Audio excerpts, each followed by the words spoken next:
आनंदी मालिकेच्या आजच्या भागामध्ये आपल्याला पाहायला मिळतंय की आता इथे शलाका आनंदीला घेण्यासाठी फॅक्टरीच्या गेस्ट हाऊसमध्ये जाऊन पोहोचते आणि तिथे जाऊन ती तिला हाताला धरूनच बाहेर फरफटत घेऊन आलेली असते. आनंदी म्हणत असते, तुम्ही मला कुठे घेऊन चाललायत? प्लीज सोडा ना, मला सोडा ना.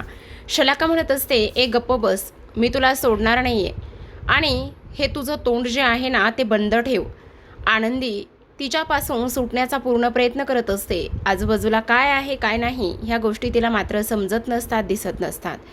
पण इथे शलाका आता तिच्या रुमालावर गुंगीचं औषध टाकते आणि त्यानंतर आनंदीला बेशुद्ध करून आता गाडीचा दरवाजा ड्रायव्हरला उघडायला सांगते. ड्रायव्हरसुद्धा पटकन क्षणाचाही विलंब न करता गाडीचा दरवाजा उघडतो आणि त्यानंतर शलाका आता आनंदीला त्या गाडीमध्ये बेशुद्ध करून टाकत असते. ड्रायव्हरला म्हणत असते, ताबडतोब मी सांगितलेल्या ॲड्रेसवर आता गाडी वळवायची आहे. आनंदीला व्यवस्थित ती बसवते, गाडीचा दरवाजा व्यवस्थित लॉक करायला सांगते आणि त्यानंतर स्वतः दुसऱ्या बाजूने बसायला जाणार. तेवढ्यातच आता शलाकाचा फोन वाजतो. मग आता शलाकाचा फोन वाजल्यानंतर शलाका ती फोन उचलते. आता ती म्हणत असते, हे बघ चंदन, तुझ्यासोबत फालतूची बडबड करण्यासाठी माझ्याकडे अजिबातच वेळ नाही आहे. तुला जे काही बोलायचं आहे ना ते माझ्याशी तू बोलून घे. त्याच वेळेला तो म्हणत असतो, अहो जरा तरी ऐकून घ्या मॅडम, तुम्ही असं काय करताय? काय करताय म्हणजे? हे बघ चंदन, जे काही बोलायचं आहे ना ते चटचट बोल. त्याच वेळेला आता चंदन म्हणत असतो, अहो काय सांगायचं आता तुम्हाला, त्या आनंदीला पाहिल्यापासून ना इकडे धाकल्या मालक साहेबांची आग काही विझली नाही बघा. त्यांना एका रात्रीसाठी ती आनंदी पाहायचे बघा. हे बघा, मी तुम्हाला आनंदी मिळवून दिली आहे आणि तुमचे बी आणि त्याचबरोबर इथे धाकल्या मालक साहेबांचे सुद्धा माझ्यावर किती उपकार आहेत हे मी तुम्हाला काही वेगळं सांगायला नको आहे. पण हे बघा, असं काय बी करू नका. मी तुम्हाला सांगायलो आहे, एका रात्रीसाठी त्या आनंदीला मालक साहेबांच्या स्वाधीन करा. त्याच वेळेला शलाका म्हणत असते, अजिबातच नाही, मला माझा बदला पूर्ण करायचा आहे आणि त्यामुळे काही जरी झालं ना तरीसुद्धा इथे मी ह्या सर्व गोष्टी अशा पद्धतीने नाही करू शकत आहे, असं ती स्पष्टपणे बोलत असते. त्याच वेळेला आता इकडे तो म्हणत असतो, असं काय करताय तुम्ही, माझं एकदा ऐकून तरी घ्या. हे बघा, एका रात्रीसाठी द्या ना, एक रात्र त्यांना तिच्यासोबत रात्र घालू द्या आणि एक रात्र झाली की मग मी स्वतः तुम्हाला तिला आणून देतो. अहो, जेव्हापासून मालक साहेबांनी इथे आनंदीला पाहिले ना तेव्हापासून त्यांना फक्त इथे आनंदीच हवी आहे. मग मला सांगा आता मी काय करू बरं? त्याच वेळेला आता शलाका म्हणत असते, बरं ठीक आहे, मी एक ॲड्रेस पाठवते, त्याच ॲड्रेसवर त्याला तिकडे यायला सांग. असं सुद्धा आता इथे ती बोलत असते. आता हे सर्व काही बोलल्यानंतर आपण पाहतो की इथे आता लगेचच चंदन म्हणत असतो, मालक साहेबांना हे सर्व काही फोन करून सांगायला हवं. मग तो लगेच आता इकडे विद्याधरला जेलमध्ये फोन करतो आणि विद्याधर म्हणत असतो, खरं सांगू का, इथे तुमचे ना अगदी मनापासून धन्यवाद बरं का. तुम्ही ना इथे जेलमध्ये मी जेव्हापासून आहे ना तेव्हापासून इथे तुम्ही मला फार मदत केली. मला तर खरंच खूप बरं वाटले बघा तुम्ही मला मदत केल्यामुळे. पण आणखी एक हवालदार साहेब, एक मदत करायची आहे, एक तुम्हाला रिक्वेस्ट आहे. त्याच वेळेला तो म्हणत असतो, आता आणि कोणती रिक्वेस्ट करायची, कसलं काय करायचं आहे?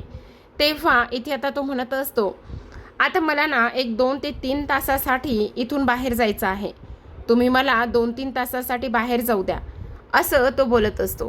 त्याच वेळेला हवालदार म्हणत असतो, अहो साहेब काय करताय तुम्ही हे? हे बघा, असलं काय बी मला करता येणार नाही. अहो, तुम्ही एका दिवसात जेवढे पैसे उडवता ना तेवढे पैसे माझे अख्खे दिवसभराची अख्ख्या महिन्याची कमाई आहे आणि त्यामुळे मला हे काय बी असलं करता येणार नाही. प्लीज तुम्ही मला जरा समजून घ्या ना. त्याच वेळेला आता विद्याधर स्वतःच्या गळ्यामध्ये इथे लाखो रुपयांची असलेली चेन हातामध्ये काढून घेतो आणि तो हवालदारासमोर पकडत असतो आणि म्हणत असतो, आता ही चेन दिल्यानंतर सुद्धा तुमचा महिन्याचा सगळा काही जो पगार आहे तो होणार नाही का? बोला ना, काय काय वाटतं काय तुम्हाला? आता हा पगार तुम्हाला दिल्यानंतर सुद्धा तुमचं इथे भागणार नाही का? तुम्ही अजूनसुद्धा इथे मला बाहेर जाऊ देणार नाही का? असं सुद्धा तो बोलत असतो. आता हे सर्व काही बोलल्यानंतर हवालदार म्हणत असतो, मालक साहेब पण माझ्या नोकरीचं काय? हे बघा, तुम्ही 3-4 तासासाठी बाहेर झालो, पण 3-4 तासासाठी बाहेर गेल्यानंतर पुन्हा माझ्यासोबत काही वेगळं व्हायला नको आहे, म्हणजे हा माझ्या नोकरीचा सुद्धा प्रश्न आहे. तुम्ही धाकले मालक आणि मोठे मालकांनी तुम्हाला इथे आणून जेलमध्ये टाकले, म्हणून मी आपलं बोलायलोय. त्याच वेळेला विद्याधर म्हणत असतो, हे बघ काही बी होणार नाही आणि तुझी नोकरी तर मुळातच जाणार नाही. त्या गोष्टीची तू अजिबातच काळजी करू नको. तुला आत्ता मी जेवढं सांगितलंय ना तेवढंच तुला करायचं आहे. जे सांगितलंय ते तू कर, असं सुद्धा इथे आता तो त्याला सांगत असतो. आणि त्यानंतर मात्र हवालदाराकडे कुठलाच पर्याय शिल्लक राहिलेला नसतो. आता शेवटी हवालदार त्याला जेलमधून बाहेर सोडवतो. हवालदाराने जेलमधून बाहेर सोडल्यानंतर लगेचच आता इथे विद्याधर बाहेर येतो आणि बाहेर आल्यानंतर इकडे आता तो मनाशीच म्हणत असतो, युगंधर दादा, तू आनंदीसोबत 7 फेरे घेतलेस, पण आता मी आनंदीसोबत एका रात्रीतच अशी काही मजा करणार आहे ना, त्यामुळे आनंदीची 7 फेऱ्याची इथे जेवढी होणार नाही तेवढी एकाच रात्री तिची तिरडी उचलली जाईल अशी तिची सोय करून ठेवणार आहे. हा विद्याधर म्हणजे विष नाही विष, तर अख्खा नागच आहे तो. तो नाग कसा डसेल, काय होईल हे कोणालाही समजणार नाही, असं विद्याधर बोलत असतो. दुसऱ्या बाजूला आपण पाहतो की आबा जाधवांच्या घरी आता इकडे मस्त गोडाचा शिराज बनवलेला असतो आणि त्यावेळेला आता इकडे आबा देवपूजा वगैरे करत असतात. आरतीनं बनवलेला गोडाच्या शिऱ्याचा नैवेद्य सुद्धा ते देवाला दाखवत असतात. त्याच वेळेला आरती बाहेर येते आणि म्हणत असते, आबा चला आता पटपट आपण हा गोडाचा शिरा बनवलेला आहे तो खाऊन घेऊया. तेव्हा आबा म्हणत असतात, हो ग, आज खरं तर देवाला एक प्रार्थना करायची आहे. आत्तापर्यंत देवाला दिवा लावत असताना, त्याचबरोबर देवपूजा करत असताना मी आणि माझ्यासोबत ह्या तिन्ही नाती माझ्यासोबत नेहमी असायच्या, पण आज मात्र त्यातली एक नात कमी आहे. देवा, ती जिथे असेल ना तिथे तिला आनंदात सुखात राहू दे. माझ्या आनंदीशिवाय हा आज घरातला दुसरा दिवस आहे, त्यामुळे मला माझ्या आनंदीची तर तेवढीच आठवण येत आहे, असं सुद्धा आबा नमस्कार करून म्हणत असतात. मग आता आरची म्हणत असते, आबा तुम्हाला एक गोष्ट सांगू काय? तेव्हा आबा म्हणत असतात, हा बोल ना, काय झालेलं आहे? मग आता आरती म्हणत असते, मला ना आनंदीताईची फारच आठवण येते. म्हणजे बघा ना, आनंदीताईला इथे गोडाचा शिरा किती आवडतो. मग आनंदीताईला गोडाचा शिरा एवढा आवडत असताना मला एक गोष्ट सांगा, आता तिला कोणी गोडाचा शिरा बनवून दिला असेल का? तेव्हा आबा म्हणत असतात, अगं वेडी आहेस का तू? अगं तिला जाऊन फक्त 1च दिवस झाला आहे, पण आबा तरीसुद्धा तुम्हाला सांगू का, मला तिची फार आठवण येते बघा. आणि असं वाटतंय की मी तिला कधी जाऊन भेटेल आणि मी तिच्यासोबत किती दिवस झालं भांडलीसुद्धा नाही आहे. असंच वाटतंय मला की मी तिला कधी जाऊन भांडेल वगैरे म्हणून. तेव्हा आबा म्हणत असतात, अगं ये, नाही आबा ऐका ना, मी काय म्हणते, मी मालक साहेबांनी फोन करू का आणि मालक साहेबांनी फोन करून म्हणू का मी आनंदीताईला गोडाचा शिरा घेऊन येते म्हणून? अगं नाही गं बाळा, तसं काय बी करता येणार नाही. आबा का नाही करता येणार आहे? ऐका ना, मी भाऊजीला सांगते ना. तेव्हा आबा म्हणत असतात, ए बघ गप्प बस. हे बघ, लग्न जरी आनंदीचं आपलं त्या घरामध्ये झालं असलं ना तरीसुद्धा एक गोष्ट मात्र नक्की आहे, ते आपले मालक साहेब आहेत आणि त्यांना आपण मालक साहेबच बोलायचं. तेव्हा आरची म्हणत असते, पण जर ही गोष्ट मालक साहेबांनीच परवानगी दिली तर मग आपण त्यांना भाऊजी म्हणू शकतो ना? तेव्हा आबा म्हणत असतात, हो, त्यांनी जर परवानगी दिली तर मग म्हणू शकतो. तर आता इकडे लगेचच आबा म्हणत असतात, हे बघ, आपल्याला तिकडे गोडाचा शिरा घेऊन नाही जाता येणार बाळा. तेव्हा आरती म्हणत असते, हे बघ अर्चे, तुला एक गोष्ट सांगू का, आनंदीचं आत्ता नुकतंच नवीन लग्न झालंय. तिथली माणसं, त्याचबरोबर असं आपल्याला उठसूट तिच्या माहेरी सासरी नाही जाता येणार. मग आरची म्हणत असते, पण आबा आपण गोडाचा शिरा बनवलाय ना, मग निमित्त पण होईल ना की आपल्या आनंदीताईला गोडाचा शिरा फार आवडतो आणि म्हणूनच मी तिला तो द्यायला आले आहे म्हणून. नाही, हे बघ बाळा, असं नाही करता येणार आहे, असं आबा स्पष्टपणे म्हणतात. मग आता आरची तोंड पाडूनच बसलेली असते. तिला तर इथे आनंदीला भेटायचं असतं, तिच्याशी गप्पा मारायच्या असतात, तिच्याशी बोलायचं असतं, म्हणून तिची एवढी सगळी काही धडपड सुरू असते.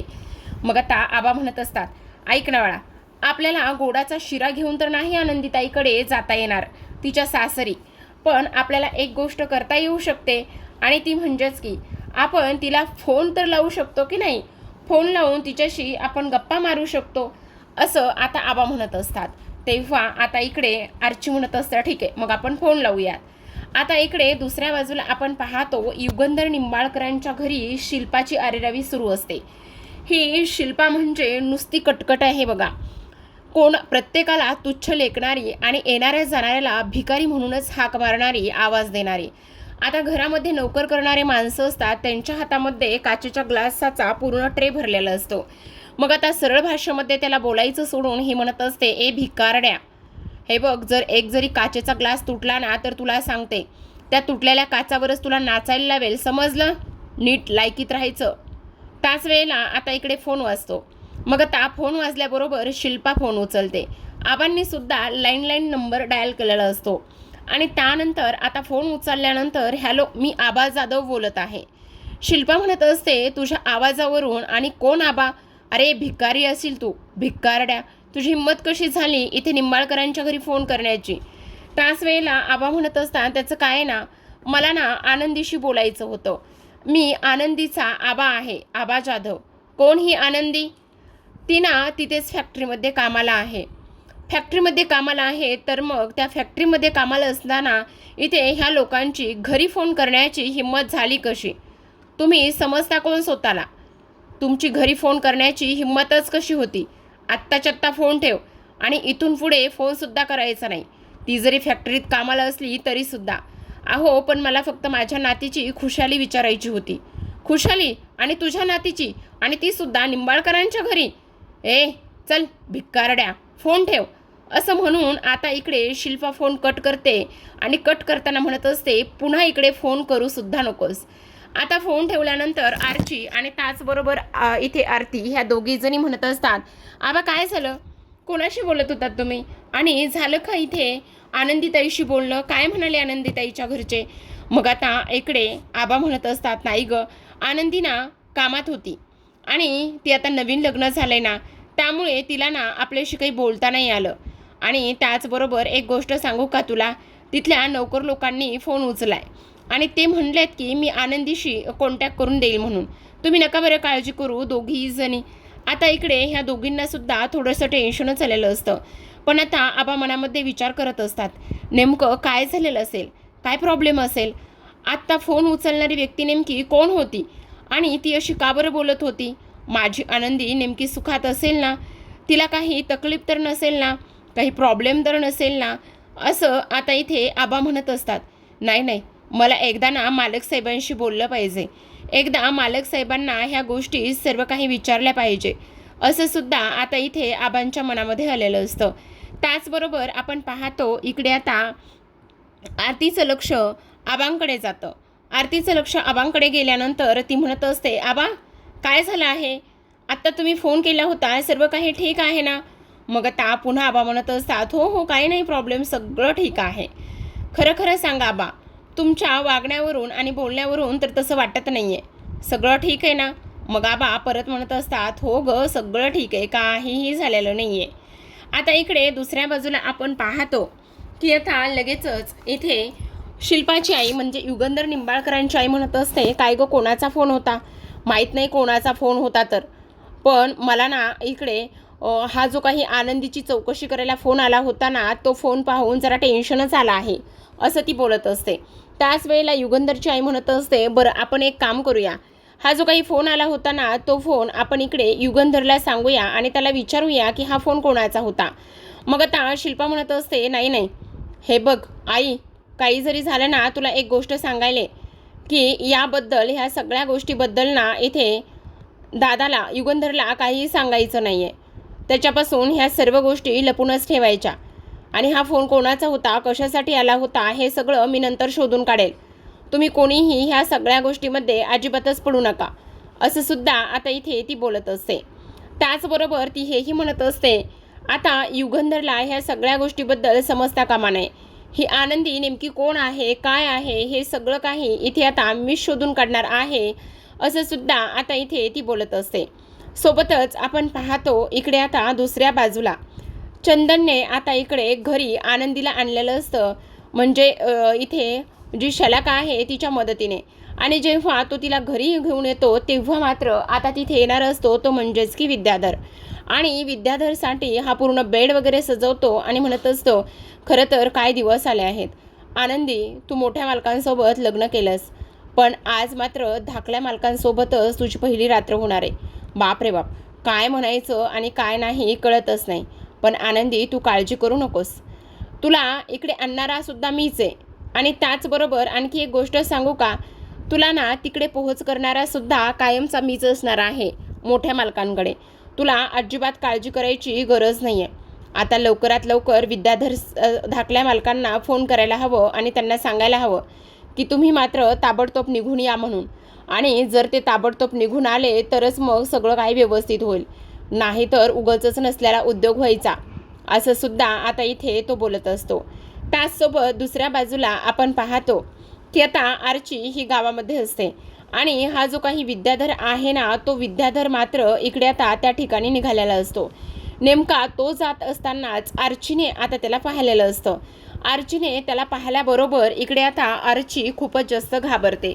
आर्चीला प्रश्न पडतो, हा तर धाकला मालक म्हणजेच विद्याधर आहे, मग हा विद्याधर नेमका इथे कसा काय? हा तर जेलमध्ये होता, मग जेलमधून हा नेमका सुटून कसा काय आला?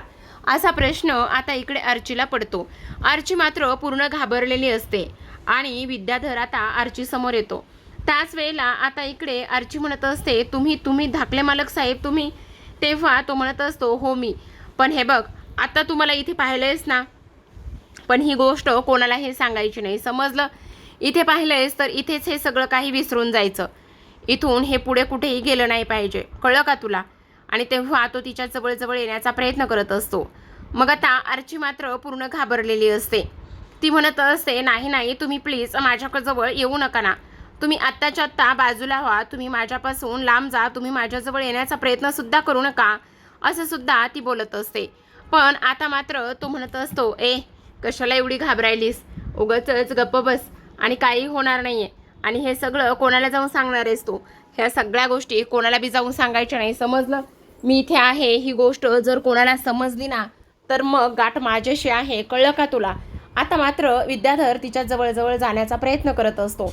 त्याच वेळेला आर्ची म्हणत असते, हे बघा धाकले मालक साहेब, तुम्ही लांब जा, लांब व्हा माझ्यापासून, लांब व्हा. तेव्हा तो म्हणत असतो, घाबरलीस का तू मला? काय गे घाबरलीस? आत्ता जे काही इथे पाहिलंयस ना ते इथेच विसरून जायचं. जर ही गोष्ट कोणाला सांगितलीस ना तर गाठ माझ्याशी आहे, चल पळ. आणि जर सांगितलीस तर तुझ्या आनंदीची तिरडी उठवली जाईल, आनंदीचं प्रेत तुला पाहायला मिळेल, समजलं? चल धूम ठोक. जोपर्यंत तू घरी पोहोचतीस तोपर्यंत इकडे काय होईल हे समजणार सुद्धा नाही जर तू काही कोणासमोर बोललीस तर, कळलं का तुला? असं म्हणून आर्ची तिथून धावतच निघून गेलेली असते. दुसऱ्या बाजूला आता इकडे युगंधरच्या खोलीमध्ये शिर्के आलेला असतो. युगंधर शिर्केला म्हणत असतो, शिर्के हे बघा, आनंदीचं आणि माझं लग्न झालंय खरं, पण तुम्हाला एक गोष्ट सांगू का, आनंदीविषयी माझ्या मनामध्ये कोणतीही भावना नाही आहे. ती पोरगी चांगली आहे, त्याचबरोबर तिला कोणतीही गोष्ट कमी पडता कामा नये, त्यामुळे तिची व्यवस्थित तुम्ही काळजी घ्यावी असं मला वाटते. तेव्हा शिर्के म्हणत असतात, मालक साहेब तुम्ही काय बी काळजी करू नका, आनंदीला कोणत्याही गोष्टीची कसलीच कमी पडणार नाही याची मी काळजी घेतो. त्याचबरोबर युगंधर म्हणत असतो, हो तेही एक महत्त्वाचंच आहे, पण आता घरामध्ये सुद्धा ही गोष्ट समजता कामा नये. पण आता इकडे शिर्के म्हणत असतात, पण मालक साहेब मला एक गोष्ट सांगा, मी असं तिला तिथे किती दिवस ठेवणार आहे? तेव्हा युगंधर म्हणत असतो, पण ह्या सगळ्या गोष्टीमध्ये त्या पोरीची काय बी चूक नाही आणि तरीसुद्धा तिला हे सर्व काही भोगावं लागतंय.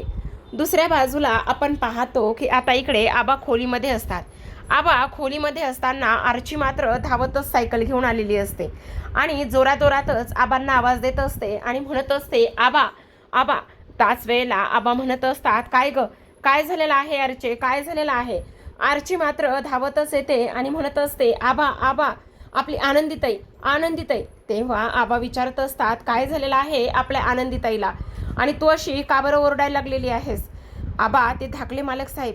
तेव्हा आरती तिला जवळ घेते, शांत करण्याचा प्रयत्न करते आणि विचारत असते, नेमकं काय झाले? मग आता ती म्हणत असते, ते धाकले मालक साहेब, ते विद्याधर हे बघ, तू अगोदर शांत हो बरं आरचे, तू अगोदर हे जे काही पाणी आहे ना ते तू पिऊन घे. मग आता लगेचच आरती तिला पाणी प्यायला देते आणि आबा विचारत असतात, आता बोल काय झालेलं आहे आणि कशामुळे एवढी घाबरली आहेस तू? त्याच वेळेला आर्ची म्हणत असते, ते विद्याधर साहेब म्हणजेच ते धाकले मालक साहेब जेलातून सुटून आले आहेत, मग आता इकडे आबा म्हणत असतात, काय हो मी त्यांना स्वतः पाहिले मागच्या गल्लीमध्ये. आबा म्हणत असतात, नाही ग तुझा काहीतरी गैरसमज झाला असेल बाळा. नाही, त्यांनी मला सांगितलंय की आता आनंदीला तू कशी वाचवणार आहेस ते वाचवून दाखव म्हणून. त्याच वेळेला आता इकडे आबा घाबरतात आणि म्हणत असतात, काय करते, एकदा तू आनंदीला फोन कर बरं, किंवा धाकल्या मालक साहेबांना सुद्धा फोन कर आणि त्यांना विचार की आपली आनंदी ठीक आहे ना, सुखरूप आहे ना. आणि त्याच वेळेला आता इकडे आरती म्हणत असते, आबा तुम्ही नका काळजी करू, मी आत्ताच्या आत्ता इकडे मालक साहेबांना कॉल करते. मग आता आरती कसलाच विचार करत नाही आणि डायरेक्टच युगंधरला फोन करत असते. युगंधरला फोन केल्यानंतर युगंधर म्हणत असतात, युगंधर निंबाळकर बोलतोय. तेव्हा तिकडून आरती म्हणत असते, माफ करा धाकले मोठे साहेब, पण काय झाले ना, इकडे तुमच्या पर्सनल नंबरवर फोन करायची वेळ आली आहे. मी आरती बोलायले. खरं तर विद्याधर साहेब म्हणजे धाकले मालक साहेब जेलमधून सुटून आले आहेत. आणि ते म्हणत असतात, काही पण काय बोलायला लागली आरती, हे बघ तो जेलमध्ये आहे. त्याच वेळेला आरती म्हणत असते, नाही, आत्ता आर्चीनी त्यांना मागच्या गल्लीमध्ये पाहिलंय आणि त्यांनी सरळ सरळ इथे धमकी दिलेली आहे की आता आनंदीला कसं वाचवाय ते वाचव म्हणून. मालक साहेब खरं खरं सांगा, माझी बहीण आनंदी ठीक आहे ना, ती सुरक्षित आहे ना, आणि विद्याधर कसं काय सुटलाय हे सुद्धा माहिती नाही आहे. त्याच वेळेला आता युगंधर म्हणत असतो, तू काळजी करू नकोस, मी बघतो काय करायचं ते, आणि तो सुटणं शक्यच नाही, पण तरीसुद्धा तुला काळजी वगैरे करण्याची काय बी गरज नाही, असं युगंधर म्हणत असतो. आता आरतीचा फोन ठेवल्याबरोबर इकडे युगंधरने लगेचच जो काही आपला शिर्के आहे त्या शिर्केला कॉल केलेला असतो. आणि शिर्केला कॉल केल्यानंतर आता ते म्हणत असतात, शिर्के मी काय सांगायलोय ते नीट ऐका. हे बघा, विद्याधर जेलमधून सुटला आहे आणि तो कुठे आहे काय आहे, मागच्या गल्लीमध्ये आत्ता आबा जाधवांच्या धाकल्या नातीने त्यांना पाहिलं आहे. त्यामुळे तो कुठे आहे हे ताबडतोब तुम्ही शोधा. त्याच वेळेला आणि त्याचबरोबर आणखी एक महत्त्वाची गोष्ट, आनंदीकडे ताबडतोब जा. आनंदी सुखरूप आहे का, त्याचबरोबर तो तिच्यापर्यंत जाऊन पोहोचला तर नाही ना, ही गोष्ट एकदा पहा, असं सुद्धा आता इकडे युगंधर शिर्केंना सांगत असतो. आणि युगंधर शिर्केंना सांगितल्यानंतर शिर्के म्हणत असतात, मालक साहेब तुम्ही काय बी काळजी करू नका, मी सगळं काही पाहतो. तर आता प्रेक्षकांनो, आजच्या भागामध्ये एवढंच. उद्याचा भागसुद्धा फार इंटरेस्टिंग आहे बरं का, कारण उद्याच्या भागामध्ये ना शेवटी आनंदीला इथे घरी आणलेलं असतं, ते म्हणजे शलाकाने. आणि शलाकाने सर्वांसमोर असं सांगितलेलं असतं की आता ही ह्या निंबाळकर प्रॉपर्टीची घराची मालकीण आहे. आणि हे सगळं काही सांगितल्यानंतर शिल्पा मात्र ह्या गोष्टी ॲक्सेप्ट करत नाही. ती म्हणत असते, अजिबातच नाही, माझा भाऊ असं वागूच शकत नाही, माझ्या भावाने ह्या मुलीसोबत लग्न केलेलं असूच शकत नाही. पण शिल्पा म्हणत असते, हो हे अगदी बरोबर आहे. आता शिल्पा आनंदीला ह्या घरची सून म्हणून स्वीकारायला इथे तयार नसते. पण तेवढ्यातच युगंधर येतो आणि युगंधर म्हणत असतो, हो ही माझी बायको आहे. आणि पुढील प्रोमो एक असा आलेला आहे की त्यामध्ये आनंदीला तो म्हटलेला आहे की आपल्यामध्ये वयाचं खूप अंतर आहे, त्यामुळे ती मर्यादा आपल्यामध्ये राखली जाईल. आणि त्याचबरोबर मी तुझा तेवढाच आदर करेल जेवढा एक नवरा आणि बायको दोघांमध्ये आदर असतो तेवढाच. आणि त्याचबरोबर तुला मी कोणत्याही गोष्टीची कमी पडू देणार नाही. आणि त्याचबरोबर शिल्पालाही हे सांगितलेलं असतं की आनंदी माझी बायको आहे आणि ती ह्याच घरामध्ये राहणार आहे. तर प्रेक्षकांनो, पाहत राहा आनंदी. भेटूयात पुन्हा एका अशाच नवीन रिव्ह्यू सोबत. तोपर्यंत धन्यवाद.